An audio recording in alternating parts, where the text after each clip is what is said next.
Dans l'épisode de Demain nous appartient du mardi 19 octobre 2021, Judith, Alice Varela, en larmes, parvient à communiquer avec Roxane, Raphaël Volkov. La policière tente de la rassurer, mais Judith explique que sans son insuline, elle ne tiendra pas longtemps en captivité. Dans le même temps, Anna, Maud Baker, a rendez-vous avec Jim Irving, Nicolas Brézin, qui a trouvé ses coordonnées grâce à une connaissance en commun. Le photographe lui fait clairement comprendre son intérêt pour elle, mais Anna lui rappelle qu'elle est en couple et préfère quitter le Spoon. De retour chez elle, la psychologue décide de faire du tri dans son ordinateur. Karim, Sami Garbi, la surprend en train de regarder des photos de son ex, Mathieu, Raphaël Kahn. Jaloux, le flic insinue qu'Anna aurait été infidèle lors de ses voyages professionnels, ce qui met Anna hors d'elle. La jeune femme décide de rejoindre l'hôpital, où elle reçoit un SMS de Jim, qui lui propose un second rendez-vous. Déstabilisée par sa dispute avec Karim, Anna accepte. Elle retrouve le photographe en bord de mer et se dérie dans sa présence, mais préfère ne pas céder à ses avances.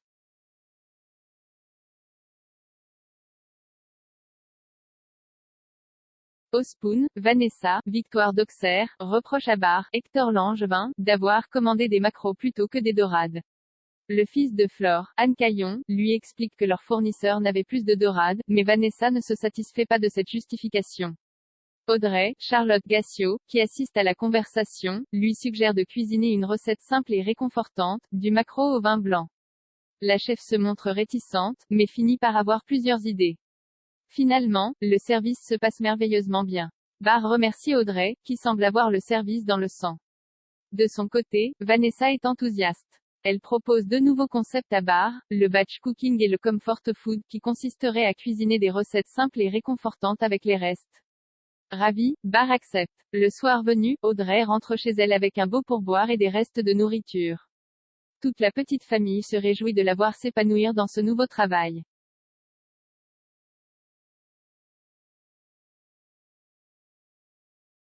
Raphaël défend Noah, Roxane découvre le visage de son ravisseur.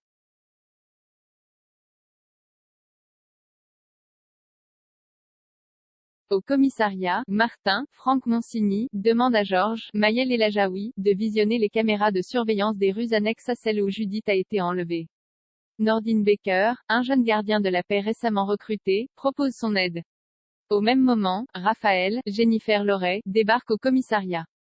Elle annonce à Martin qu'elle a été mandatée pour représenter Noah Joss, Tristan Jérôme, et lui demande de libérer son client sur le champ. Loin de se démonter, Martin lui explique qu'il n'a aucune raison de le faire, mais Raphaël le menace de le dénoncer pour détention abusive. Plus tard, Nordine annonce à Georges qu'il a remarqué un van noir suspect dans le quart d'heure ayant précédé l'enlèvement de Judith. La vidéosurveillance ne lui permet pas de lire la plaque d'immatriculation, mais cette piste suffit à remotiver Georges, qui promet à Sarah, Camille Genot, de retrouver Roxane.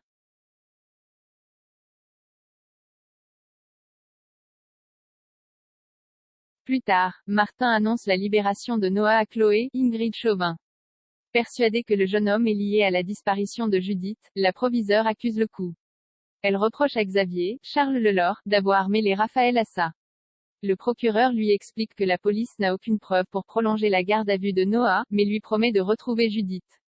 De son côté, Victoire, Solène Hébert, se confie à Samuel, Axel Kinner.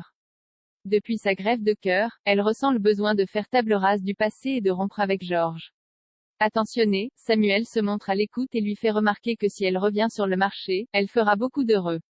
Au même moment, Judith entend une musique résonner depuis la cave où elle est enfermée. Elle cherche à communiquer avec Roxane, mais cette dernière se trouve avec leur ravisseur, qui l'a coiffée et maquillée comme son ex-petite amie. Déterminée à comprendre les actes de l'homme, Roxane lui pose des questions. Le ravisseur finit par retirer sa capuche, et se révèle être Yvan Joss, Jean-Louis Tribe, l'oncle de Noah.